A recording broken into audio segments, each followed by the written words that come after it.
नमस्कार किसान साथियों। जैसे ही धान की जो बालियां हैं वो बाहर निकल रही है, इस समय आप किसान साथी देख पा रहे हो कि आपकी बाली के ऊपर हल्के ब्राउन रंग के या फिर जो काले रंग के धब्बे हैं वो दिखाई दे रहे हैं।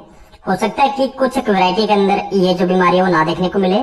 अगर मैं बासमती की बात करूं तो लगभग बासमती की सभी तरह की जो वैरायटी है, एक या दो को छोड़ करके, उनके अंदर ये जो दिक्कत है पिछले 3 से 4 सालों के अंदर नोटिस की गई है। वहीं पर पीआर की भी कुछ वैरायटी है जिनके अंदर ये जो दिक्कत है वो आती है। बेसिकली देखा जाए तो बाली का बदरंगा होना वो 5 से 6 चीजों के ऊपर निर्भर करता है। पहला तो उसके अंदर हो सकता है कि आपके खेत के अंदर बैक्टीरियल पेनिकल ब्लाइट आ चुकी हो। इस बीमारी के अंदर जो बाली है वो खाली रहती है, दाना बिल्कुल भी नहीं भरता।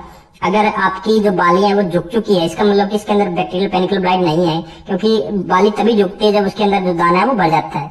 अभी मोस्टली क्या दिक्कत आ रही है कि जो बाली है वो झुक चुकी है, लेकिन फिर भी जो दाने है वो दागी है, और जो दाने दागी है उसके अंदर दूध वगैरह जो बन रहा है, यानी कि वो दाना प्रॉपर तरीके से पका हुआ है, ऐसी बात नहीं है। दूसरा रीजन हो सकता है कि आपके यहाँ पेनिकल माइट्स का भी अटैक हो चुका हो, लेकिन ये जो समस्या है वो ना के बराबर किसान साथियों को फेस करने को मिल रही है। अभी जो मेन दिक्कत चल रही है वो क्या है कि डर्टी पेनिकल की। डर्टी पेनिकल के अंदर होता क्या है कि आपकी जो बालियां है उसके अंदर जो दूध वगैरह वो भी बनेगा, बालियां झुक जाएगी और उसके ऊपर हल्के आपको ब्राउन कलर के दाग या फिर जो धब्बे वो दिखाई देंगे, जैसे कि आप वीडियो के अंदर भी देखते आ रहे हो। डर्टी पेनिकल एक फंगस जनित बीमारी है। जैसे ही हमारा इन्वायरमेंट के अंदर चेंज आते हैं, टेम्परेचर कम या फिर ज्यादा होता है, रात के समय आप देखते हो कि ओस वगैरह आती है, फिर दिन में टेम्परेचर हाई चला जाता है, उस वजह से इस डर्टी पेनिकल के ऊपर करीबन 5 से 6 फंगस है वो कार्य करती है। अकेला ये कभी भी जो फंगस है इस बीमारी को नहीं फैलाती।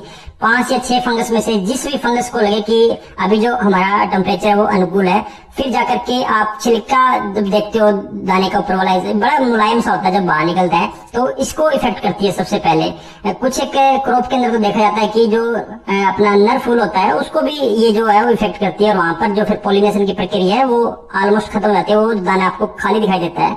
लेकिन कुछ एक वैरायटी ऐसी है कि उनकी अपने दाने के ऊपर वाला जो छिलका है वो बड़ा ही स्ट्रॉन्ग टाइप का होता है, उसके ऊपर इन फंगस का जो इफेक्ट है वो ना के बराबर देखने को मिलता है। अगर आपके खेतों के अंदर इस तरह की जो समस्या है वो दिखाई दे रही है तो किसान साथी घबराने की जरूरत नहीं है कि जैसे जैसे आपका जो दाना है वो पकने की अवस्था की ओर जाएगा, हल्का हल्का जो पीला कलर का होगा, फिर आप देख रहे हो कि सुनहरे रंग का होगा, तो ये जो ब्राउन कलर का आप दाग या धब्बे देख रहे हो ये लास्ट के अंदर बिल्कुल आपको पता नहीं चलता कि मोस्टली खत्म हो जाते हैं। केमिकल कंट्रोल की बात करें तो इस बीमारी के लिए कोई स्पेसिफिक टेक्निकल नहीं है। जो भी आप ट्राइजोल ग्रुप या स्ट्रोबिन ग्रुप का कॉम्बिनेशन यूज करते हो वो भी आप मार्केट से जो भी लेके आते हो वो इसका जो रेगुलर स्प्रे आप करते आ रहे हो अदर फंगस के लिए, वही इसका जो स्प्रे वो रहता है।